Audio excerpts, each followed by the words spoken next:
नमस्कार दोस्तों, मेरा नाम केसरी पाठक है और आप सभी का स्वागत करता हूं यूजीसी नेट अड्डा 24/7 पर। यूजीसी नेट जून 2025 का नोटिफिकेशन आउट हो गया है। काफी लंबे टाइम से आप इंतजार कर रहे थे और फॉर्म भरना भी क्या हो गए, स्टार्ट हो गए हैं। यहां पर बात करूंगा कि रिजर्वेशन में जो थोड़े से क्या किए गए, चेंजेस किए गए हैं।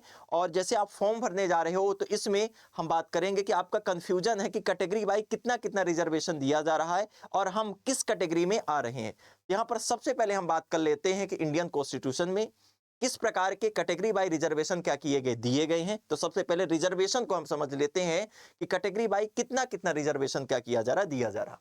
आइए सबसे पहले यहां पर पेज नंबर, आपके जो प्रोस्पेक्टस जारी किया गया यूजीसी नेट का, पेज नंबर 19 में जाकर आप देखेंगे कि कैटेगरी वाई आपका यहां पर रिजर्वेशन है। जैसे यहां पर मैं बात करूंगा तो एसटी कैटेगरी का जो रिजर्वेशन दिया जा रहा है वो 15%। यहां पर एसटी कैटेगरी का जो रिजर्वेशन है वो 7.5%। यहीं पर जो ओबीसी कैटेगरी को रिजर्वेशन दिया जाता है वो कितने परसेंट, 27%। और ईडब्ल्यूएस कैटेगरी को जो रिजर्वेशन दिया जाता है वो 10%। और यहीं पर बात करेंगे पीडब्ल्यूडी कैटेगरी को रिजर्वेशन दिया जाता है 0.5% या 0.5% ये रिजर्वेशन दिया जाता है।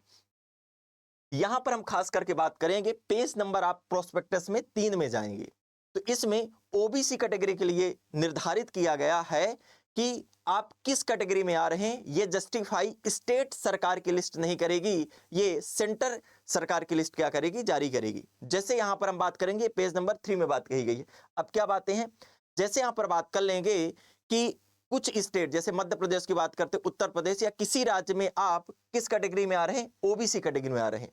लेकिन ये जस्टिफाई राज्य सरकार की लिस्ट नहीं करेगी, ये सेंट्रल सरकार की लिस्ट क्या करेगी, जारी करेगी कि आप किस कैटेगरी में आ रहे हैं। जैसे हम बात करते हैं उत्तर प्रदेश में बात कर लेते हैं कि जो जाट है उनको किस में रखा जाता है, ओबीसी कैटेगरी के अंतर्गत रखा जाता है। लेकिन सेंटर की लिस्ट में उनको जनरल कैटेगरी में रखा जाता है। तो भले ही आप स्टेट में ओबीसी कैटेगरी से आ रहे हैं लेकिन सेंटर में आप किस कैटेगरी से आ रहे हैं, तभी आपको क्या मिलेगा, रिजर्वेशन मिलेगा। तो यहां पर जब आप फॉर्म भरेंगे और जो भी लोग ओबीसी कैटेगरी से आ रहे हो तो एक बार आप चेक कर लेंगे कि क्या आप सेंटर की लिस्ट में ओबीसी कैटेगरी में आ रहे हैं या नहीं आ रहे हैं। अगर आप आ रहे हो तो आपको रिजर्वेशन 27% का मिलेगा। अगर आप नहीं आ रहे हो तो आप जनरल कैटेगरी में क्या करोगे, काउंट करोगे। अगर आप जब जनरल में आ रहे हैं तो इससे आपको यह फायदा मिलेगा कि ईडब्ल्यूएस फॉर्म है उसका आपको बेनिफिट मिलेगा। अगर आप फॉर्म भरते समय इस जानकारी को बहुत अच्छे तरीके से देख लेना है। और इसके लिए आपको कि आप किस कैटेगरी में आ रहे हैं, यहां पर आपको लिंक दी हुई है, पेज नंबर आपके 3 में, लिंक पर क्लिक करेंगे और ओबीसी कैटेगरी में आप आ रहे हैं या नहीं आ रहे हैं आपको पता चल जाएगा। तो जब फॉर्म भरेंगे तो इस जानकारी को बहुत अच्छे तरीके से आपको याद रखना है, क्योंकि काफी ज्यादा कंफ्यूजन बना हुआ है।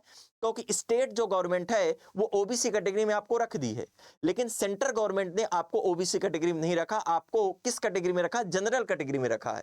तो फॉर्म भरते समय इस जानकारी को विशेष ध्यान रखिएगा। अगर आप नहीं रखोगे तो आपका फॉर्म भी रिजेक्ट हो जाएगा, साथ में 6 महीने की मेहनत भी आपकी खराब जाएगी। तो इस जानकारी को ज्यादा से ज्यादा शेयर करिएगा। और अगर आपको इस संबंधी और कोई डाउट है तो आप नीचे कमेंट सेक्शन में कमेंट कर बता सकते हैं। अगर जानकारी आपको अच्छी लगी होगी तो सेशन को लाइक शेयर जरूर करिएगा।